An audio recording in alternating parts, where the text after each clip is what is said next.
Hello and welcome back to DLC. I'm your host today, Joey Fitz, but I'm joined by a very, very, very special guest. Hello.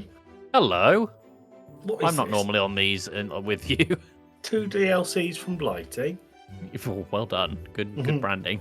Good God, crossover. it took me ages to think of that. Right, today we are here to talk about a 2-player game. I'm going to do that all again because of my chair creaking. Right, so today we are here to talk about a 2-player cooperative 2D casual platformer.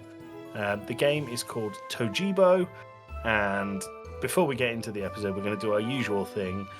Just want to say really big thanks to Game.Press and the developer and publisher Vermeil Soft, which is a one-person studio based in Nantes, France. And thank you very much for the copy of the game. We really appreciate it. Tim, let's jump into the episode. Yeah. Joey, story. There isn't a story. So, Nope. Tojibo is a 2-player only co-op platformer game. It's got a couple of puzzle elements, but it puts much more emphasis on cooperation than anything else. So you play as 2 robots. Tim, you were the big, bulky, manly, beefy blue robot. Yep. And Joey, you were the small red twink. That's me. But in seriousness, it's a very simple pixel art style. It's got a really beautiful presentation with detailed backgrounds, but the foreground is just you, and your whole screen is taken up by that level. It's a level-based game, and the idea of each screen is to get from the start point to the elevator using the different platforms and puzzle mechanics that are incorporated. So what a lot of these indie titles tend to get lost in really is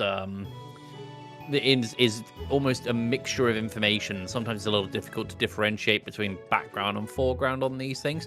This game, it's very clear in terms of like the information presented to you as a level, what you can and cannot interact with and what the important elements are. Yeah, really good point.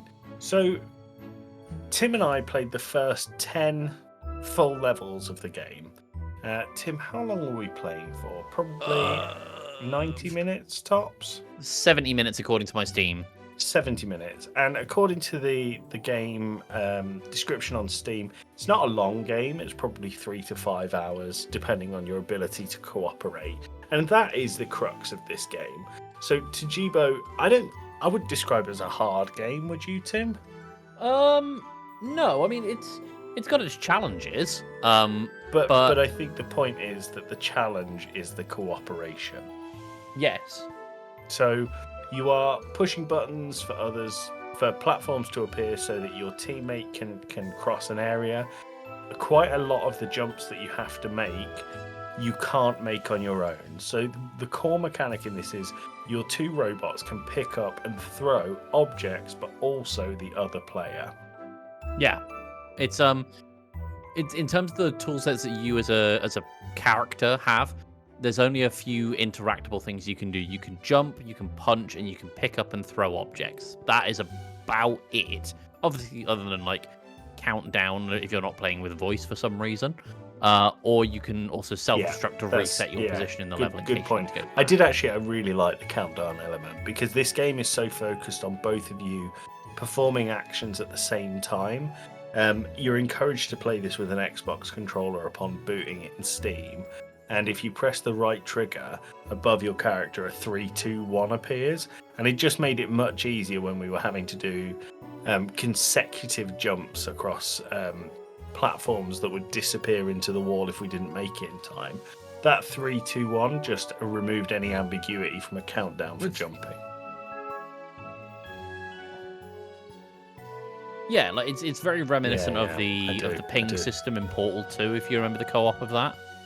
Like that had its own 3, 2, 1 thing, so, and also its own Tim, thing as well. We never do DLCs for a particularly long time. Just what did you think of the game? It was solid. Like I had a couple of blips here and there in terms of like responsiveness for the controller. Like there would be points where I would be like, I swear I pressed A, or I swear I didn't move the thumbstick that much. but they were very few and far between. It was a tight, snappy experience. Fun? Yeah, very fun. You mentioned while we were playing this actually, and I think it's a brilliant point if the devs aren't considering this. Yeah, they really that's should how be. it felt. It This felt would like be a perfect for the good Switch. co-op Switch game, like removing the Joy-Cons, have it local only, and just really focus on that kind of family-friendly co-op feeling. Especially as you pointed out that the characters are already in the Switch colours of blue and red. So it's basically already there as a Switch title. It's a fun 2D pixel art platformer with a heavy emphasis on co-op. It's exactly what the Switch was built for. I agree, and I really, really liked the music within the game. Is the final thing that I'll say. So the music was very simple. I think it was a fairly short loop of music as well, but it was just a relaxing, simplistic piano. It made the puzzles. We died a lot in this game, so you have to avoid pitfalls. You have to avoid electrocution. You can lose the objects that you've picked up that help you solve the puzzles quite easily, meaning you need to restart the level.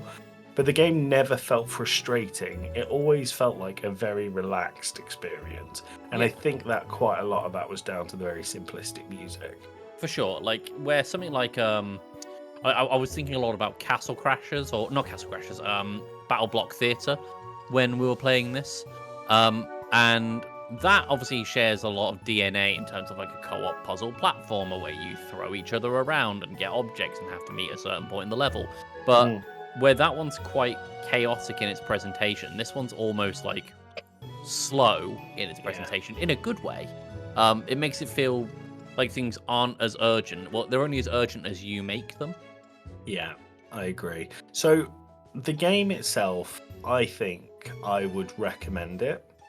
I think it was really fun, and I think it's the perfect kind of game if you are... So, Tim, do you remember when you used to do like date nights and play games over Steam as your date? I feel like it's the perfect kind of game for that. Yeah. Yeah, it's one-on-one. You have to play it 2-player. Choose one other person that you really like to play it with, and you know you'll have a really good time with it, I think. Any closing words, Tim? Go check it out. Like I mean, if I go to the Steam page right now. Well, I was just going to say the game was released on November 21st, 2025. It is £4.49, or about $5 full price, but you will need to buy 2 copies of it. Yes. Which is important to know. It is unfortunately at the moment only available on Steam. Keep an eye out for it in the future. I think it'd be a really, really solid console title. Yeah, absolutely. So, Tim, if there's nothing else to say, I'm going to say another big thanks to our friends at Game.Press and the wonderful solo developer at Vermeil Soft. Thank you for the review copy of the game, and we'll catch you next time on DLC. See you next time, gang. Thanks again, Bye, Tim. Game Press. Bye. Bye.